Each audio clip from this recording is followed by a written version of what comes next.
Hello and welcome to episode 128 of Draft Offsides. I'm with Tico and Enzo. My name is Keith. This is the real episode 128. I think I said the last one was, but this one is it. Tico has a new jersey, wants to show off. Can anyone guess who was on the back of that? I could give a clue. It helped me win this banner Last year, 2025. yeah. Yeah. It's, you want to tell him? That's a good jersey to have. I was telling him it's a good jersey to have, and it's fun to have a team in the championship jersey from a team in the championship. You know, makes you feel a little more like knowledgeable. Are you talking about Enzo or me? I was just talking about your jersey. Yeah, if you want to bring it to Enzo will have a lot of jerseys of teams in the championship potentially. Yeah, I fucking have a lot. No, I don't know. I'm going back and forth. Do you want to? I guess we can start there. I mean, the biggest news is that game Forest Tottenham, which was billed to be one of the biggest games of the year in some capacities. You know. Yeah. And they just capitulated again. Tottenham did. So horrible to watch. I think the toughest part for me is that the fans really got behind them. They rallied. There was, they gave them like a parade to, when they came in, and then, it's like this really nice gesture from the fans, like we're willing to get behind you now and like kind of, start new, and then just to not have it on the field, have it happen on the field. What do you have to say about the game though? Like, what was the performance like? Flat. Nothing in the final third. Don't get me wrong, we had a couple chances, but Forest very well organized. We just couldn't put the ball in the back of the net, perfectly honest. But Solanke never really touched the ball either. Like, he was coming deep. We didn't have Simmons on the pitch again. I think he played well the last game in Europe. I thought he'd like an actual start. Okay, and then obviously the really sad news: Igor Tudor's father passed away, and he found out after the game. Mm-hmm. I mean, that should not affect in any way what the decision is for Tottenham, though, as like what's best for Tottenham. But like, I don't know what's best for Tottenham, but yeah, I don't know. It's a very tricky situation now. Well, they're already shopping for a new manager. They've been shopping for a new manager. He is only an interim.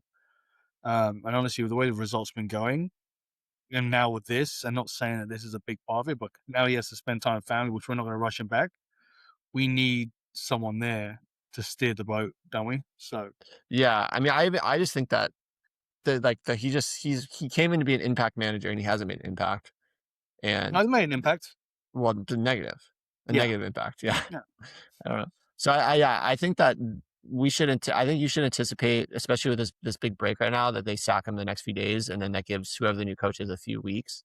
Mm-hmm. And with that being said, I think from a fantasy perspective, to turn it on that means that there's going to be some Tottenham players. There's going to be some shifting of Tottenham players. Like, you look like Matthias Tell in the last few weeks, he's been doing really good for Tudor.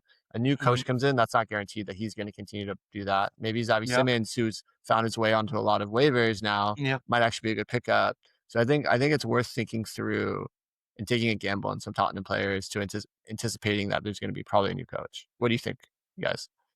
Yeah, there's not like that many players to choose from. But when you do look at the ones on the bench, it is, you wonder why Simmons, Boyne made him your top scorer, top paid player. You got Conor Gallagher. You got in January, he's always sitting on the bench. Paulinho, who's arguably our best defensive midfielder. So yeah, you see. Okay, I mean, I think that's enough Tottenham talk.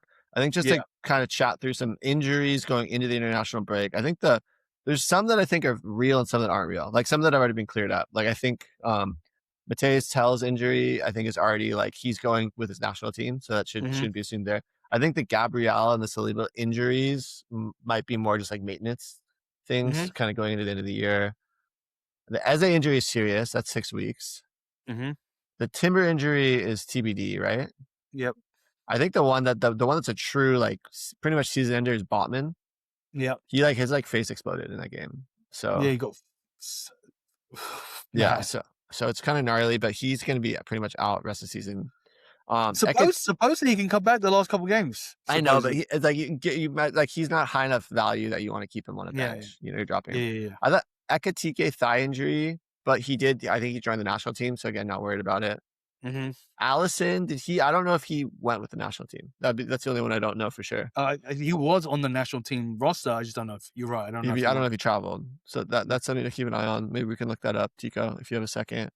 I'm pulling it up right now. And then the other kind of noteworthy things is there's now Enzo Fernandez's future has been called into question, which you have here. I mean, as a fan of Chelsea, my belief is that if they can get 85 million for him, it might be worth just saying goodbye if he's unhappy. But I don't think we should, you know what I mean? I don't think they should settle to take a loss on that. And like, you bought him for 100, didn't you? Yeah, but you don't it's amortized costs. So like you pay off a little bit every year, and then so you'll still recognize profit. It's like the way it's done logistically. Like there's ways that the financials are done. But yeah, like technically he'll be bought for a loss. Yeah, technically he'll be sold for a loss, but there's ways to do it where you still actually you'd be able to put profit onto paper because of his salary. Every contract is amortized. It's not just the Chelsea ones, but essentially. We didn't assume. But I just think that I think Enzo's a good player and he does a lot of good things, but if he's unhappy, he's not so good that they need to do it. I think hopefully they'd replace him with someone. They'd have to replace him with someone elite. I think the biggest fear would be that they sell him and buy 18-year-olds. You know what I mean? That would be a Chelsea move. It would be a nightmare. But it would be a big loss for fantasy. He's been a pretty good asset the last few years. Consistent this year still. Yep. McGuire and Mayday are both in contract talks, which is pretty amazing considering where they were 6 months ago with the team. Yep. Yeah, and I mean, Mayday is probably going to England now. Probably going to the World Cup now. I don't know about McGuire. Is he on the roster? I'm not sure actually. I can't remember. Oh no, he is. We saw that picture of him. Yeah. Oh yeah. England they're going in style. So I mean, yeah, that's pretty interesting there. Just to keep an eye on. So, just some updates. Looks like Alisson withdrew from the national team. So did Saliba and Gabriel. They're not going to go. Yeah, but we mentioned that. Mainu is in per Fabrizio on advanced talks. So it seems like a deal is going to be announced any day. And for Enzo, we have to find out. Obviously, he's linked to Real Madrid, and we have to find out how his wife feels about that. I heard PSG's in the mix too. But yeah. So it's either I think his wife would be happy to leave England, like most people are. I've also read that Caicedo is linked with Real Madrid. Yeah, you hear Caicedo's response to that was like, "I have a contract. I want to be a legend here." Enzo said something like, "We'll see." I don't know. Enzo's was a lot more vague, and that's why there's a lot more speculation there. But we'll see. I mean, these things you never know with these things. Yeah, all the Chelsea players that I don't like or I shit on, Caicedo and Enzo are linked to Real Madrid. You're gonna love them in like a year. Yeah, you come to your club. No. I think the other thing we got to talk about. This is really big news. This is such big news that I was getting like Reuters news push notifications on my phone. So it's like beyond soccer. Was Mohamed Salah is not returning next year, and he has a hammy injury. So I would be curious to see. I mean, I think this has been a pretty disappointing season, and like I don't know if you're going to be trading him, but I wouldn't expect like him to explode it for the end of the year either. Didn't someone doing a pretty amazing trade for him this season? I mean, some people do say that's what they say about this trade that was made. That amazing is a word that's been thrown around for sure. And what was that again? It was laughed at. It was ridiculed, but it's looking like a good trade now. It was Gabriel for Salah straight up in like week 20, like week 18 or something. And there was another really good trade this season. It involves Szoboszlai. Do you remember that trade? Oh, it was for nothing, basically. Yeah, I do remember that trade. That involved Tico, but not in the good way, not in the cool way. And then there was the controversy with the 100 Fab this season. We don't need to talk. We don't need to get into that. Yeah, that's just not what we're talking about. Okay, fuck me. Should we talk recaps real quick? I really want to blow through recaps, and then I think we can talk a little bit of waivers. But recaps, I think, especially are not that important. No. Just given we have a long extended break, and then maybe we should just think about just waivers. I mean, it's a big piece of it. Arsenal 0, City 2 in the Carabao Cup. I think it was just interesting in the sense that like emotionally, what does that do to Arsenal?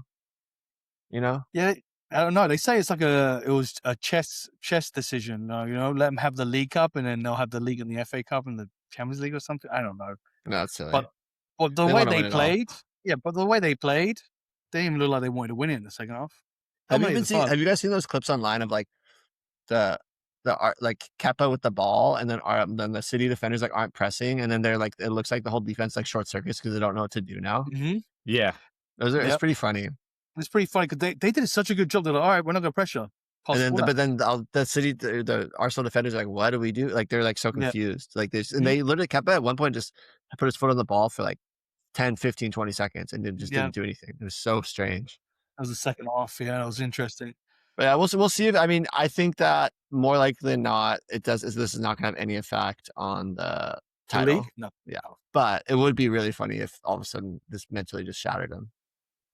Did you guys see that Haaland final stats?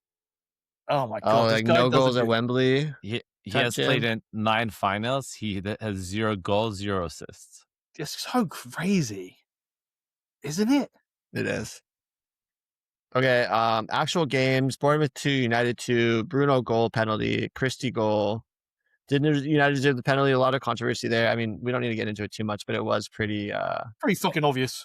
It was Just not. saying. I think United got hard done by. You think it? Yep. Yeah, I think that's safe to say. I think we can all see that. Hill with an own goal, so 7-point swing there. Mm-hmm. Krupi goal, penalty off the bench. Amazing that Krupi was the penalty taker in that team as like a teenager. I think people are really sleeping on how good he could be, and I think in drafts next year and stuff, it could be a very interesting player. He's been great this season. Yeah, I think he's great. Still the top goal scorer teenager in the whole Europe. Yeah. So the McGuire red card is funny too because the swing in points for McGuire this game was insane because it looked like he scored a goal at one point. So at one point he's wheeling away like you think he scored and you're like, wow, this is gonna be an amazing game. And then by the end of the game, because it's a Hill own goal and he gets the red. So we're talking negative points probably, huh? Yeah, it was really bad. Very brutal. McGuire. By chance, did you guys see my matchup in the 12-man league? Oh, I tell you, lost. I mean, we all lost, which was funny because we were all bickering like little school children in the chat. But I lost by less than 7 points. I added McGuire. The McGuire red is the reason I lost. I did not realize that. I didn't realize that is delicious. Actually, I love that. That's nice. I like it. I love that. Negative 0.75 points. Wow. That is very brutal. I'm sorry, Tico. And Enzo lost in the last goal by Forrest. The reason Enzo lost. He would have won if it wasn't for the last goal by Forrest. Very brutal. And then it's all very tight for us. So it was a very delicious weekend. The only way it would have been better is if I would have won, but I did not win. So that's fine. Okay, next matchup: Brighton 2, Liverpool 1. Kirke's goal, sneaky, caught Dunk sleeping. Welbeck brace. Liverpool players score horribly. Keepers kept busy on both ends. Those are the notes. Anything to say about any of that? No, not really. Can't believe Welbeck got a brace. And it wasn't a bad brace either, if I'm honest. No. I mean, he continues. We talk about him. He's such a streaky player. When he starts to score goals, you should jump on, essentially, right? Yeah. It's becoming very clear there. Liverpool is a challenging team to have players from this year. I honestly think Salah leaving next year will be a new leaf for them, and I think a lot of these guys will do a lot better. I really do. Isak will be back. I mean, Ekitike will be there. Wirtz will be there. There's rumors Gakpo might leave, which is only good in the sense that it'll clear more room. It'll be, I just feel they have too crowded in the attack for them.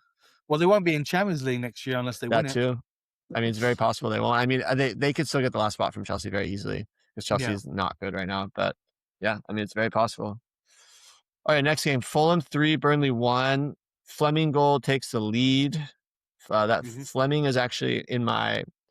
I don't know if we want to announce this now, but I've been building what do we call it? What are we calling it? Like a hot tool? You called it a hot tool? It's hot. If the EPL Fantasy Heat Index.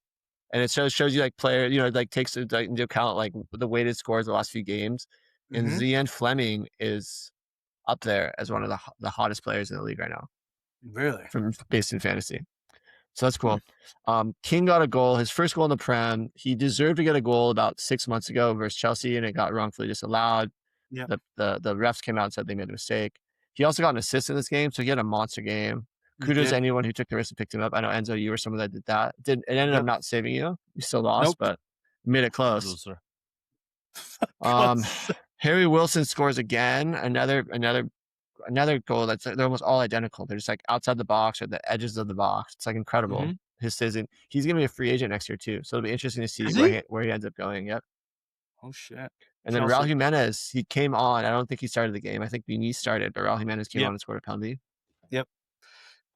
Yeah, and I think it was an emotional game for him too. Why was it an emotional game? I think something happened to one of his family members. Is that true, Tico? Can you look that up? How do you want me to look that up? Raul Jimenez. Yeah, okay. Raul Let's just move on. Jimenez. We can move on. That doesn't affect anything. Family. Pretty sure Next one, Everton 3, Chelsea 0. Beto Brace. First goal was a great finish and a beautiful pass by Garner. Very true. Oh, you have something? His father passed away March 2026. R.I.P. Why are you taking a victory lap, Enzo? You didn't do anything. I'm just saying, I remembered. R.I.P. to our boy Raul Jimenez and his family. It's fucking crying. Yeah. Okay, next. Did you watch that game? I watched all the highlights. Next game, Everton 3, Chelsea 0. Beto Brace, first goal, great finish, beautiful pass by Garner. What do you think about his celebration? Which one? Beto, he does this thing where he goes like he like does steps. The LeBron James. Is that what it is? It's LeBron James. So it's like he's holding it down. Yeah, it's LeBron James. It's why is Beto doing that? It's better than Ekatike's celebration. Oh, that's terrible. Which one is that? What does he do? He puts his hand out and he does like the wait, the gladiator is like a gladiator is a classic cool celebration. It's not good. It's not the way he did it. But but that is like in my mind that's like but there's nothing creative about that. That's been done 100 times. You know. But just to go back on the holding it down celebration, what is it with Premier League players stealing basketball player celebration? First it was Cole Palmer with the ice cold. You didn't see it. And now it's holding it down. Cole Palmer was absolutely not aware about Trae Young. Cole Palmer is probably still not aware that Trae Young exists. You know what? That is definitely believable. I don't think Cole Palmer remembers what he ate the day before. Yeah, I don't think he's aware of a lot. That's true. Okay. The Beto Brace was jarring to say the least. But good. I mean, he has had some decent scores in the last few games. He had a 35.5, which is crazy this week. And then 2 weeks prior, he had a 20.5 with some, so there's something there. When there's heat, there's fire. He's in the heat index, but he's a little lower than a lot of other names. I don't think Evans been playing badly either too. So which is surprising seeing they don't have Jack Grealish. Yeah, and Dye got a great goal too. He hasn't been scoring as much since their hot start, but he just proved how much quality he has, and I think he's someone that could be good, just keep an eye on for next year for drafts and stuff. Chelsea peppered Pickford. That's a tricky one. XG 1.28. They had a lot of opportunities versus Everton's 0.98. What's funny is that very similar thing happened in the PSG game where Chelsea's XG was way higher than PSG's, but PSG obviously romped them. So that to me says that Chelsea is really making big mistakes. Like, like defensively, like mental errors and like messing up, and they're getting good goals scored on them too. Yeah. Had a lot of chances, man. A lot of key areas. But it's just not good enough right now. Okay, Leeds Brentford, nothing to talk about here. Defenders got good scores. Move on. Yeah. Just real quick on that one. Igor Thiago had his best game without scoring a point, 17.5, without scoring a goal, 17.5. 12 aerials won. So that was his best game without a goal contribution. Wow. That's really good. And he was a player that we always thought was like goal dependent, so he just had a monster game. So it's really monster game. He is number 18 in the heat index. If you want. Okay, next game. Newcastle 1, Sunderland 2. Sunderland do the double over their rivals, beating them away from home for the first time in 15 years. Newcastle haven't won a league game against Sunderland in like 15 years either, right? But since 2011. Yeah, that's crazy. Gordon's goal, that's 3 on the bounce. Voltemauer with an assist. And then Tally scores. Who's Tally? From Sunderland. What's his, is that his actual last name or is that a nickname? Talby? I think it's actually Talby. Talby, yeah, that's right. Okay. And then Robbie scored in extra time to win it. And then he took his shirt off and kind of, I got very like Mario Balotelli vibes from the way that he celebrated and took his shirt off, which is cool. Yeah, which is cool. Yeah, Newcastle, I think, has given up the most points from winning positions. Newcastle and Chelsea, I think, are up there as the top teams to do that this season, which is interesting and noteworthy. Yeah, and I think it was always going to be tough for Newcastle just with the fact that they played in the Champions League midweek, So it's tough. But now they're out of the Champions League, so I have a feeling they'll have a strong end of the season, personally. Yeah. Sunderland players, I mean, they were on a little bit of a dip of form, but then we had some good scores from them, huh? So, and they get Mukalele back next game too. That's it's going to be good for them. I mean, they were missing Ballard, who's been their, one of their stars. That's another injury that we should mention. Ballard's probably going to be fine too. He was a game time decision this week, so with a few weeks rest, he should be good as well. Say Kudus, have a look out for him too. His game time decision. Yeah, I think he was never gonna play this week, but I think with the extended break, there's a good chance that he's back in the squad. Yeah, so I re-picked him up in the league that I drafted him in, and he's taken everywhere else. If you guys are wondering, because I already looked, but yeah, there might be leagues where he's floating around. Next game, Spurs 0, Forest 3. Brutal. Jesus scored. Morgan Gibbs White scores, of course. Awoni scores. Yep. Brutal. Simmons on the bench again. Yeah, I mean, we talked about it at the top of the show. Really tough to see this happening. I think the coach is going to leave and things are going to change. I think that's the only way. It's the only hope. I think. I don't think this coach and this team, this squad, the way he's having him play, is going to be able to do anything. But I mean, the one silver lining from a fantasy standpoint is like Matthias Tell weirdly has been playing really well. Like in generating a lot of ghost points. Like he hasn't scored a goal or assist, but he's at like 10 plus in like 3 of his last 4 or something like that. So Puppy Sar hasn't been playing too bad too. It's not great, but it's something consistent if you got someone that's not performing. Yeah. Showing up 6s and 7s. The last game we're going to talk about, Villa 2, West Ham 0. John McGinn scored. Ollie Watkins scored. Both goals were good goals. I didn't think either one was very much like West Ham were trash. You know, they were both just like well-scored goals. Yeah. I think West Ham missing Crescencio Somerville was a huge miss for them, just the way he opens up teams. So he also should be back after the international break, is what they're saying.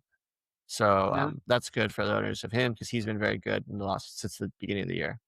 I had put money on West Ham. You did? And Newcastle. I like that. A parlay. That's funny. I liked both those games too. I was kind of thinking about it this week. Like this, as far as like the games that I watched this week, every single result that I wanted to happen or I thought would happen did not happen. Like I wanted Chelsea to win, they lost.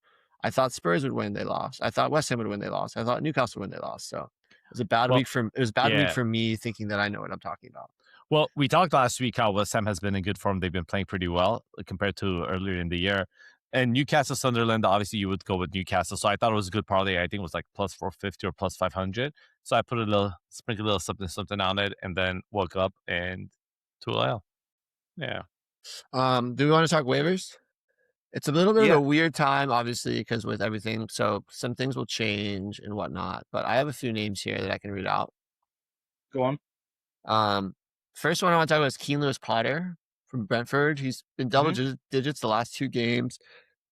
It's always a little weird because he's like technically played out of position. I think he's classified as a forward or a midfielder. He plays wing back. So it's it feels a little weird, but it actually might be like a little sneaky play if you're lacking forwards or something. Is he actually classified as a forward? I think he might have been moved to midfielder. Check-in. I picked him up in one league. He's a midfielder. He's a midfielder, yeah. So, but yeah, I think that's a good one. He's had 2 solid games, and it's like with the new kind of positioning they're playing in. So I think Rico Henry's out or something, so he's been getting that role, and it's good for him. Another one I have is Konstantin Mavropanos. West Ham? Yeah. I think it's just like I still kind of believe in West Ham defenders. He's obviously scored a goal the other week, and then he had another solid game this week. So he's had 2 double-digit games, one 25 plus, one 12.5, which are solid, and they have good fixtures. It's like Wolves, Palace, Everton, Sunderland, West Ham. So yeah, I think that's a solid one. You know who hit me up and gave me a little nod for a good pickup was our boy over at Draft Society. Oh, really? Which at? Our boy, Ryan. No. For which ad did he say that? Oh, he said Bosigli from Brighton? Boskogli from Brighton. Because I guess Lewis Dunk is going to be suspended for at least 2 games. So it's a sneaky little pickup. And I think they have a pretty soft schedule as well. So shout out to Ryan for that one. Oh, yeah. Thanks, Ryan, for helping the one person out of the trio. Love to see it. Some people don't need help because they won a championship by themselves. Well played. Yeah, Josh King, we talked about. He had a really good game. Ignored it. Yeah, ignored. Josh King, we talked about, had a really good game. I think he's worth looking at. I think Liverpool next is tough for him. Yeah. So I don't know if that's like, maybe it's a hold and stash. So if you have the bench space. As I say, because the games off there look quite favorable. Yeah, so I think there's something there. Yeah, and then I think another one too, Chris Rigg. I think Sunderland. He had a good game. He's Oh, like a rookie. He's like in like if you're like into the trading card world, he was like one of the hot rookies from this year, even though he hasn't been that great fantasy wise yet. But he had finally had a good game, so it's worth looking at. Again, really perspective there. That's kind of all I have. Do you guys have anyone else you're looking at? There's another Brian one that you actually picked up, Hinchelwood. Hinselwood, yeah, I think he might have been on it before, but he's had a few solid games. I'm a little nervous about how he's been getting points though, Hinselwood, because he had a few games where he's gotten assists and gotten just around 10, 11 points, which you want to see a little more for getting an assist, you know? And then he's only had one or two in this like good stretch he's had that were really ghost worthy. The one upside is at Burnley that he's playing against, so you're hoping that he's there, but he is playing in the 10, so it is a nice position. I was going to say, he's playing in a really good forward position, and you always see him on the edge of the box. Yeah. So. He had that really good assist for the Welbeck goal too. Oh, so, yeah. So, yeah, I think that's a really good shout. Anyone else you guys are thinking about or looking at? I know it's like international break is so tough because we can talk about it now, but that all might change given who is there, what's going on. Yeah, there's so much to talk about. Anything? I mean, there's no point to talk matchups. Do you guys want to talk about the World Cup qualify? There's like still the qualifying rounds. The one that costs more than an actual game to the World Cup? What do you mean? Like how does that make sense? Oh no, for the qualifiers? For like Italy versus whatever? Forget who it was, but yeah, I think it's Italy versus whoever, and the price of the tickets is like 2,000. For the World Cup qualification, UEFA semifinals? Yeah. Why is that? I fucking don't know, mate. But they're not in the US. No. So I don't get why they'd be so much. But I think it's interesting. I think like that's actually a really good fucking point. It's actually a really good fucking point. I don't know. One of them is in Mexico though. No way, right? New Balance Arena. Where's the New Balance Arena? That is in Mexico. America? No, that's in Italy. Bergamo, Milan. The Italy game's in Milan. I don't know what you guys talking about. I can't imagine any of these teams would travel to play these games. Oh, man. Why is there a New Balance Arena in Italy? That makes no sense either. Wait, what do you think? Nice stadium though. So, would you want to see Italy in the World Cup? They missed the last two. Yeah, you love to see it. You love to see it. But you don't want to see Wales or Ireland in the World Cup either. Is that what you're saying? I mean, so wait, there's 8 teams in what? There's 4 spots? Or no, there's 6. Wait, 1, 2, 3, 4, 5, 6, 7, 8, 9, 10, 11, 12. There's 16 teams and there's 4 spots, right? Yeah. Okay, so the teams are Turkey, Romania, Czech. Okay, so now Turkey is Turkiya, and then Romania, Czechia, Ireland, Denmark, North Macedonia, Italy, Northern Ireland, Poland, Albania, Slovakia, Kosovo, Ukraine, Sweden, Wales, Bosnia and Herzegovina. The teams I want to see. Say the second part of Bosnia. Bosnia and Herzegovina. How'd you say it? It's the rare times where you could actually chime in and contribute on something, but you just won't right now. You won't even do it. Herzegovina. Okay. Yeah. Okay. So it's probably pronounced like Herzegovina in their native tongue or something. Yeah. Okay, so who do I want to see go through? I want to see Italy go through. That's 4 teams. I want to see Italy go through. Yeah. I want to see Wales go through. Right? That can't happen. That can't happen. They're in the same bracket or whatever. Same bracket, yeah. I don't know where the brackets are. Where I'm looking, I don't see the brackets. So I'm not gonna lie, I want to see Italy because Italy didn't get there the last fucking 2 World Cups. Can you pull up the bracket? Oh wait. Okay, let's talk about this, and we have a surprise. I'm going to show you guys the latest update to my EPL Fantasy Heat Index at the end of this, and anyone who sticks around and watches that, if they message us or leave a message on the whatever on YouTube or whatever, that I'll send it to them. But okay. Anyways, are you able to pull up, Tico? Are you able to pull up a bracket? I can't find a bracket. I can't find a bracket as well. World Cup qualification with a semi bracket. Yeah, this is a little tricky. It's path A, path B. I'm seeing. Yeah. Okay, but it's okay. That's annoying. I wish there was like a really pretty bracket we could pull up and show. Yeah. No. But anyways. Okay, I mean, just got derailed, but in my perfect world, it'd be Italy, Wales. I don't know. Then I have 2 more teams. I'd love to see I like seeing the Danes. I like watching the Danes play. Well, you want Haaland to be involved, right? Well, no, he's not a Dane. He's not Dane. Who's Danish? Is it Ericsson? Yeah, Ericsson, Damsgaard. There's a bunch of Danes in the pen. I was gonna say And then I mean Sweden, like not having Isak. Is he gonna even be able to play? I don't know. It's a good question. Gyökeres. I mean, the whole attack. Isn't there another striker they have too? That's pretty crazy. I wouldn't mind seeing Ireland too. That'd be fun. I don't know. There's England. There's like half the teams I wouldn't mind seeing. I wouldn't mind seeing Ukraine. I wouldn't mind seeing. Well, I don't know. Is for Ukraine, is Sting gonna play? Mykolenko. He was just seen in Paris riding a bike with his girlfriend. Enzo, you're up to date. This is the WAGs conversation that we needed 8 months ago. I'm missing it, man. That you just so totally one dropped segment off he said he'll do, and never got. Yeah, he totally dropped off. Sorry. Okay. There's one. So with that totally got derailed and was absolutely terrible as a segment. Unless you guys have anything else to contribute to this. None whatsoever. You don't really care who goes through? Ukraine and Sweden are playing against each other. The flag colors are the same. Fun. Thanks, Chico. That was You're really welcome. fun. Okay. I'm going to share something that's fun, I think, or interesting. Waiting. Yeah, give me a second. Okay? This is my EPL Fantasy Heat Index. Ooh. Can you see that? Yeah.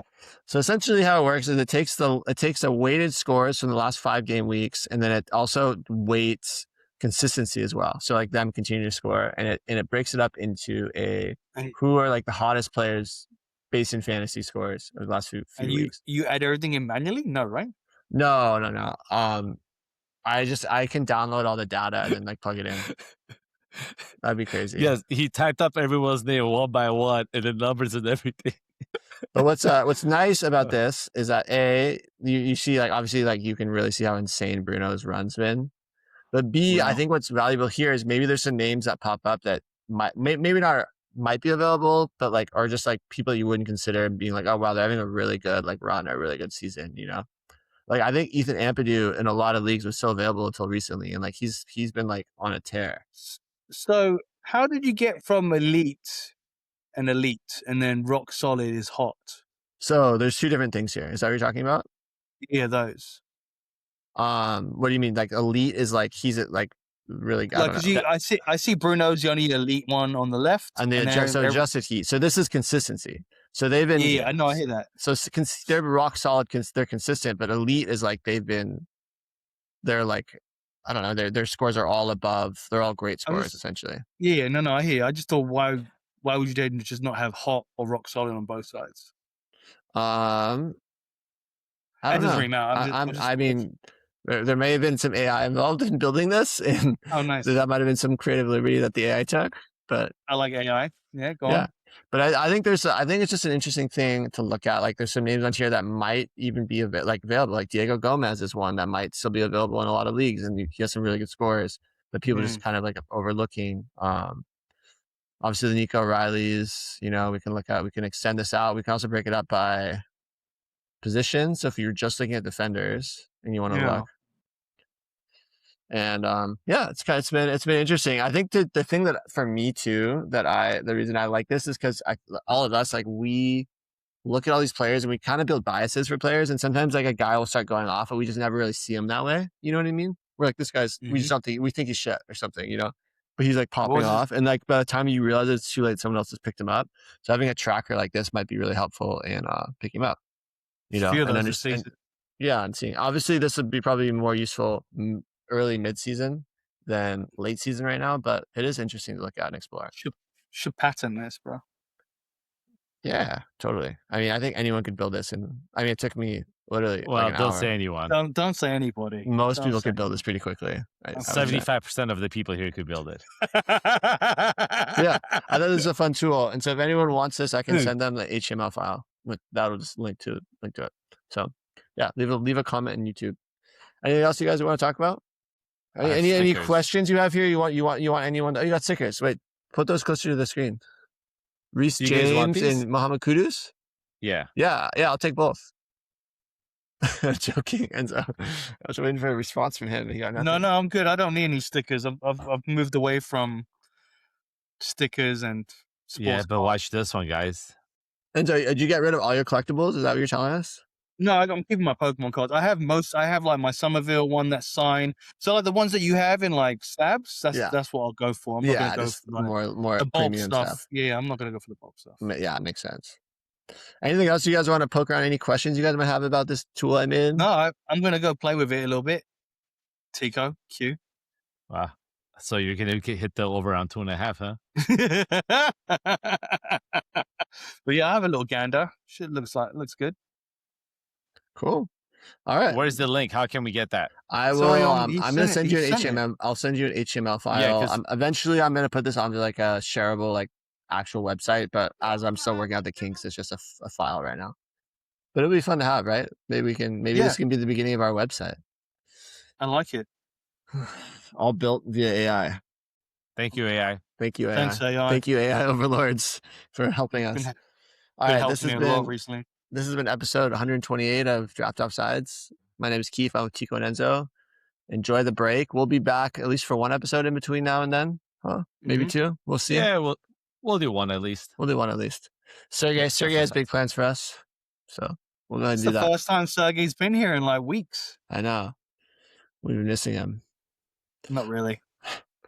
All right. Well, he said we can't talk Arsenal without him. So, hey, why don't you talk about their last game? Yeah. What do you got to say for yourself? Anything? Was it the ref's fault? Was there something wrong with the ball? Did Chucky doing kick-ups really upset you guys? He's here, but it's he's not his silent. fault. Some of the players did. Some saw a dog, some saw a rabbit, so it's not his fault. All right. Should we end on that? Bye, boys. All right, mate.